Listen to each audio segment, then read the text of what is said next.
Sabia que existem duas variações do loop for, chamadas de for in e for off? É o conteúdo da aula de hoje. Fala moçada, sejam bem-vindos de volta ao nosso novo curso de JavaScript e hoje eu vou te ensinar sobre as variações do loop for, que são for in e for off. Vamos ver como é que funciona isso, qual que é a diferença de um e outro e quando que nós vamos utilizar. Vamos lá, vamos de cara aqui começar com uma coleção numérica, beleza? Então, um array numérico aqui, ó, 10, 20, 30, 40, 50, certo? Eu consigo percorrer essa coleção utilizando o for da seguinte maneira, tradicional, let, começando aqui, ó, o i começando em 0, enquanto o i for menor do que o num ponto length. Length é a propriedade que me retorna ao comprimento, ou seja, é relacionado à quantidade de elementos que eu tenho dentro desse array. I mais, ou seja, eu vou percorrer esse array e aqui com o console log eu vou imprimir cada um dos elementos deste array. Rodando aqui, ó, tá aqui, ó, iterei e imprimi cada um dos elementos deste array. Mas olha só, o que eu imprimi? Vocês já viram ali que a relação, né, ela não está bem direta não, né? Eu não imprimi exatamente os elementos desse array. Eu imprimi a posição desses elementos dentro do array. Show de bola? Para que eu possa imprimir os elementos, eu tenho que vir aqui, ó. Eu quero falar que eu vou imprimir do array num o elemento da posição i. E o i é isso aqui, ó, tá? É esse cara aqui, beleza? Eu fiz isso aqui só para vocês entenderem o for in, o for off, tá certo? Então eu vou imprimir aqui, ó, num i. Dentro de num, o elemento da posição do meu índice aqui, ó, rodando. Agora sim eu tenho os elementos daquela coleção. Show de bola? Show de bola. Vamos entender então que existe aqui, ó, existem outros dois fors. Vou só comentar, tá? Ou melhor, não, deixa eu comentar por enquanto. Que é, primeiro, o for in, que funciona da seguinte maneira. Eu vou criar uma variável, tá? Que vai receber os elementos retornados da coleção que eu quero trabalhar. Então, esse for aqui, ele vai fazer isso aqui, ó. Ele vai, qual que é a coleção que eu vou iterar? É a coleção 1, tá? Num estão os elementos que eu quero iterar, beleza?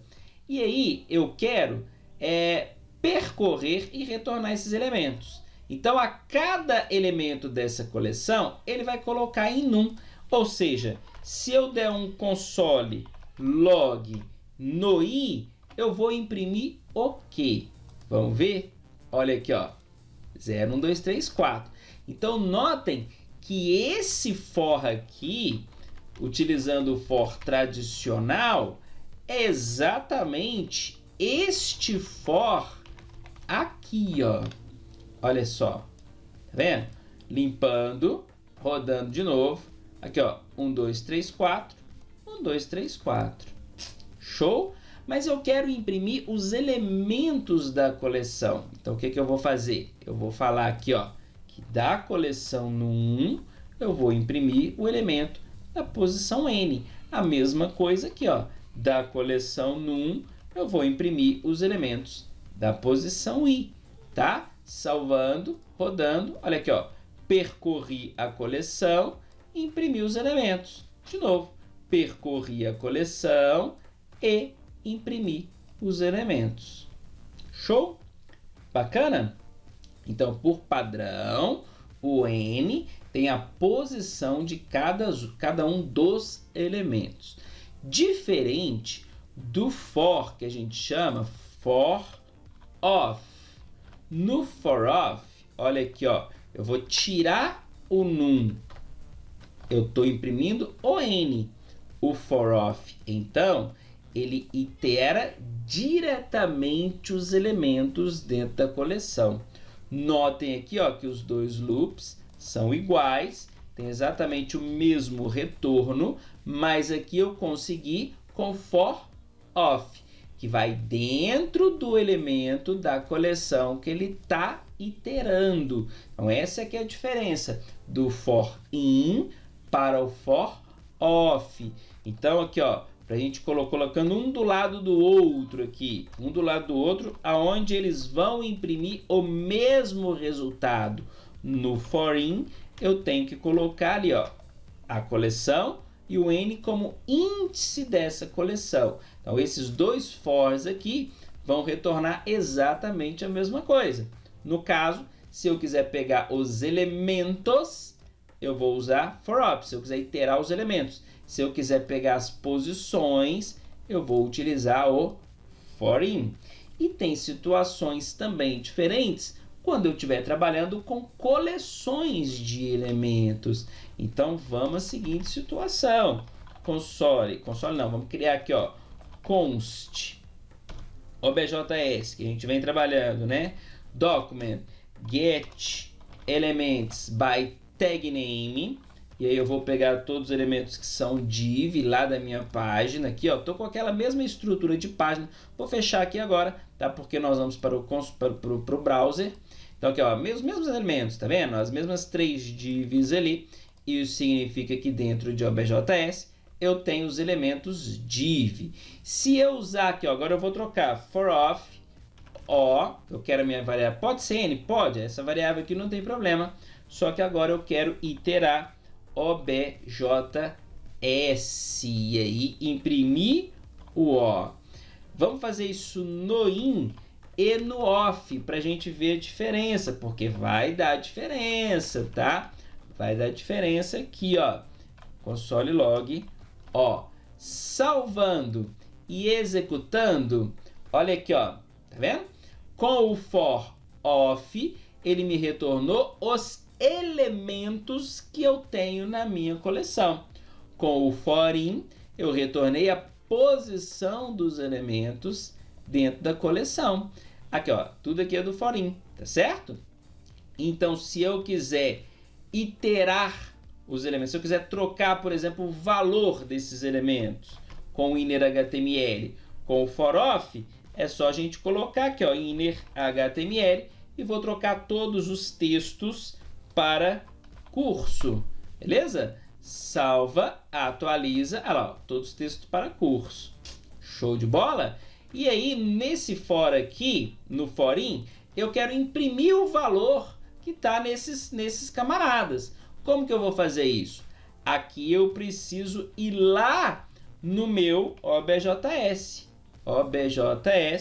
e falar a posição que eu quero trabalhar. Então, ponto inner HTML. Então, vou imprimir, né, o valor desses camaradas. Agora, olha aqui, ó, curso, e deu um undefined aqui, né? Tá vendo da linha 10? Mas, enfim, da linha 10. Esse aqui, ó, tá? Por quê? Porque ele chegou no momento lá, olha só, esses 3 aqui, ó, esses 3 aqui tá agrupado, tá? Então ele imprimiu 3 cursos aqui, desses camaradas aqui, tá? Que ele colocou aqui, ó. E os outros, esses undefined aqui, são de quê? É porque no for in a gente retorna aquelas três propriedades lá que a gente pode trabalhar. Vocês lembram quando a gente estava imprimindo? Só que aquilo lá não tem inner HTML, então é por isso que ele deu o undefined, né? Name item, length, enfim. Aqui, ó, se a gente comentar aqui, só para a gente ver novamente, console log, aqui, ó, console log, só o O, aqui, ó, roda, aqui, ó, length item e name de item, tá vendo? Então, por isso que para esse ele conseguiu, tá, para esse ele também conseguiu, para esse ele também conseguiu. Só que esses caras aqui não tem inner HTML, tá vendo? Então, por isso que ele deu undefined, 3 undefined, tá certo? Quando a gente pediu esse inner HTML aqui, tranquilo? Então, tá aí a diferença dos loops for in e for of. que nós também podemos utilizar para percorrer coleções, tá? O for tradicional, eu posso utilizar para percorrer coleções? Posso, só que a estrutura é um pouco mais complexa, né? Olha só, eu tenho que colocar o for, iniciar com uma variável. Vamos fazer de novo aqui só para vocês relembrarem, ó. Tá vendo? Olha o tanto de coisa que eu tenho que falar, enquanto o i for menor do que num. Vamos fazer para o num ali, né? Num.length, i++. Olha o tanto de coisa que eu tenho que fazer simplesmente para percorrer uma coleção, utilizando o for-in, o for tradicional, né? Se eu quiser imprimir os elementos dessa coleção. Tá vendo? Qual que é mais fácil? Eu trabalhar com o for ou o for-off? O for-off ele tem uma rotina muito mais simplificada. Então, para percorrer coleções, posso utilizar o for, mas lembre-se que existem o for-in e o for-off, que vão fazer isso de forma mais simplificada. Show?